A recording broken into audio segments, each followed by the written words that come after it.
بسم اللہ الرحمن الرحیم، اللہ کے نام سے جو رحمان اور رحیم ہے۔ اسلام جو تہذیب انسان کو سکھاتا ہے اس کے قواعد میں سے قاعدہ یہ بھی ہے کہ وہ اپنے ہر کام کی ابتدا خدا کے نام سے کرے۔ اس قاعدے کی پابندی اگر شعور اور خلوص کے ساتھ کی جائے تو اس سے لازماً 3 فائدے حاصل ہوں گے۔ ایک یہ کہ آدمی بہت سے برے کاموں سے بچ جائے گا، کیونکہ خدا کا نام لینے کی عادت اسے ہر کام شروع کرتے وقت یہ سوچنے پر مجبور کر دے گی کہ کیا واقعی میں اس کام پر خدا کا نام لینے میں حق بجانب ہوں۔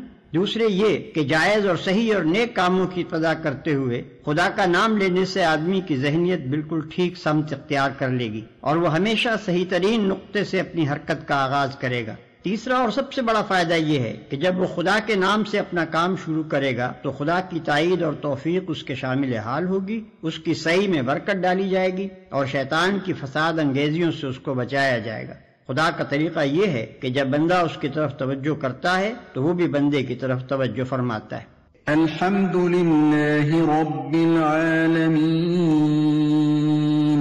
تعریف اللہ ہی کے لیے ہے جو تمام کائنات کا رب ہے۔ تعریف اللہ ہی کے لیے ہے۔ جیسا کہ ہم دیباچے میں بیان کر چکے ہیں، سورہ فاتحہ اصل میں تو ایک دعا ہے، لیکن دعا کی ابتدا اس ہستی کی تعریف سے کی جا رہی ہے جس سے ہم دعا مانگنا چاہتے ہیں۔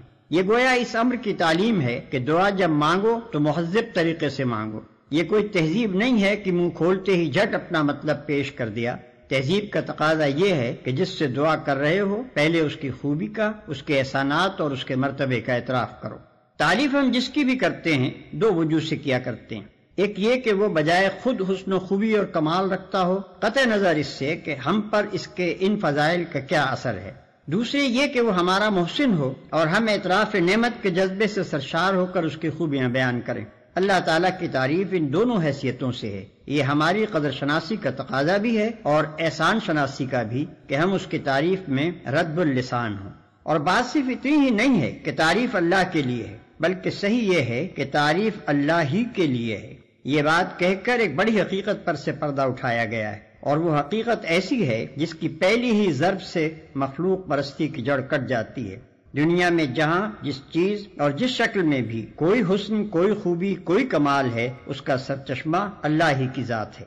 کسی انسان، کسی فرشتے، کسی دیوتا، کسی سیارے، غرض کسی مخلوق کا کمال بھی ذاتی نہیں ہے بلکہ اللہ کا عطیہ ہے۔ پس اگر کوئی اس کا مستحق ہے کہ ہم اس کے گرویدہ اور پرستار، احسان مند اور شکر گزار، نیاز مند اور خدمتگار بنے تو وہ خالق کمال ہے، نہ کہ صاحب کمال، جو تمام کائنات کا رب ہے۔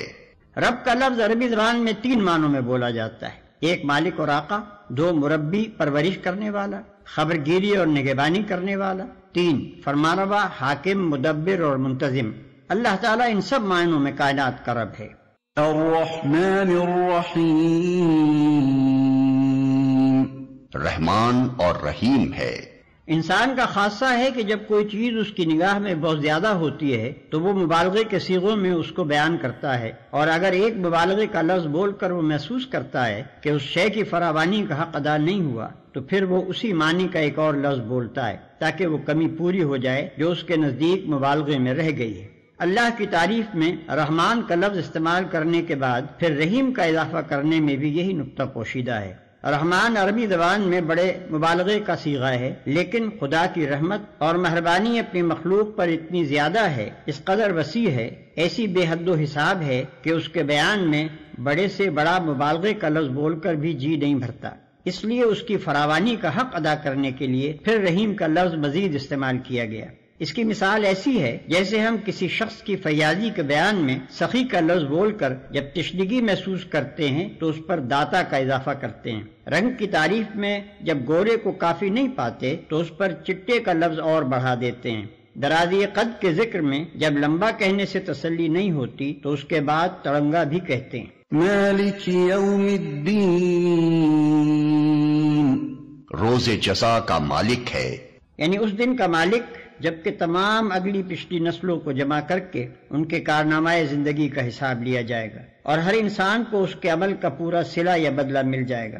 اللہ کی تعریف میں رحمان اور رحیم کہنے کے بعد مالک روز جزا کہنے سے یہ بات نکلتی ہے کہ وہ نرا مہربان ہی نہیں ہے بلکہ منصف بھی ہے، اور منصف بھی ایسا با اختیار منصف کہ آخری فیصلے کے روز وہی پورے اقتدار کا مالک ہوگا، نہ اس کی سزا میں کوئی مزاحم ہو سکے گا اور نہ جزا میں مانے۔ لہذا ہم اس کی ربوبیت اور رحمت کی بنا پر اس سے محبت ہی نہیں کرتے بلکہ اس کے انصاف کی بنا پر اس سے ڈرتے بھی ہیں، اور یہ احساس بھی رکھتے ہیں کہ ہمارے انجام کی بھلائی اور برائی بالکلیہ اسی کے اختیار میں ہے۔ إياك نعبد وإياك نستعين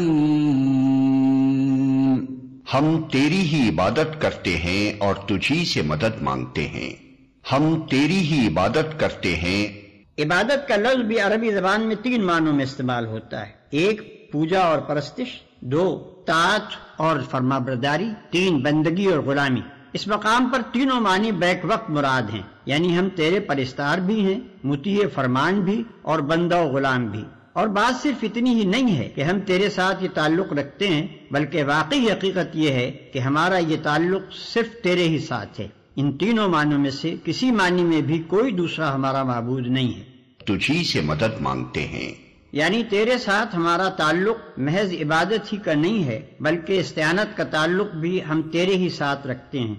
ہمیں معلوم ہے کہ ساری کائنات کا رب تو ہی ہے اور ساری طاقتیں تیرے ہی ہاتھ میں ہیں اور ساری نعمتوں کا تو ہی اکیلا مالک ہے، اس لیے ہم اپنی حاجتوں کی طلب میں تیری طرف ہی رجوع کرتے ہیں، تیرے ہی آگے ہمارا ہاتھ پھیلتا ہے اور تیری مدد ہی پر ہمارا اعتماد ہے۔ اسی بنا پر ہم اپنی یہ درخواست لے کر تیری خدمت میں حاضر ہو رہے ہیں۔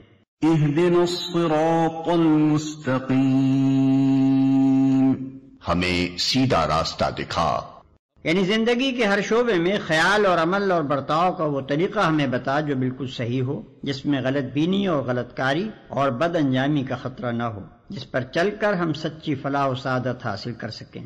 یہ ہے وہ درخواست جو قرآن کا مطالعہ شروع کرتے ہوئے بندہ اپنے خدا کے حضور پیش کرتا ہے۔ اس کی گزارش یہ ہے کہ آپ ہماری رہنمائی فرمائیں اور ہمیں بتائیں کہ قیاسی فلسفوں کی اس بھول بھلیاں میں حقیقت نفس الامری کیا ہے، اخلاق کے ان مختلف نظریات میں صحیح نظام اخلاق کون سا ہے، زندگی کی ان بے شمار پگڈنڈیوں کے درمیان فکر و عمل کی سیدھی اور صاف شاہراہ کون سی ہے۔ صراط الذين أنعمت عليهم غير المغضوب عليهم ولا الضالين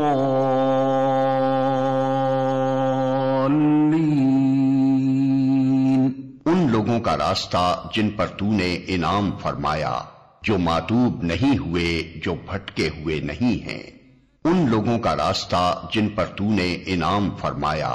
یہ اس سیدھے راستے کی تعریف ہے جس کا علم ہم اللہ تعالیٰ سے مانگ رہے ہیں، یعنی وہ راستہ جس پر ہمیشہ سے تیرے منظور نظر لوگ چلتے رہے ہیں، وہ بے خطا راستہ کہ قدیم ترین زمانے سے آج تک جو شخص اور جو گروہ بھی اس راہ پر چلا وہ تیرے انعامات کا مستحق ہوا اور تیری نعمتوں سے مالا مال ہو کر رہا، جو ماتوب نہیں ہوئے، جو بھٹکے ہوئے نہیں ہیں۔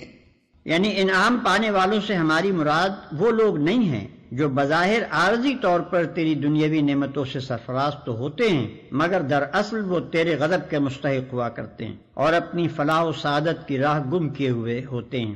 اس سلبی تشریح سے یہ بات خود کھل جاتی ہے کہ انعام سے ہماری مراد حقیقی اور پائیدار انعامات ہیں جو راست روی اور خدا کی خوشنودی کے نتیجے میں ملا کرتے ہیں، نہ کہ وہ عارضی اور نمائشی انعامات جو پہلے بھی فرعونوں اور نمرودوں اور قارونوں کو ملتے رہے ہیں اور آج بھی ہماری آنکھوں کے سامنے بڑے بڑے ظالموں اور بدکاروں اور گمراہوں کو ملے ہوئے ہیں۔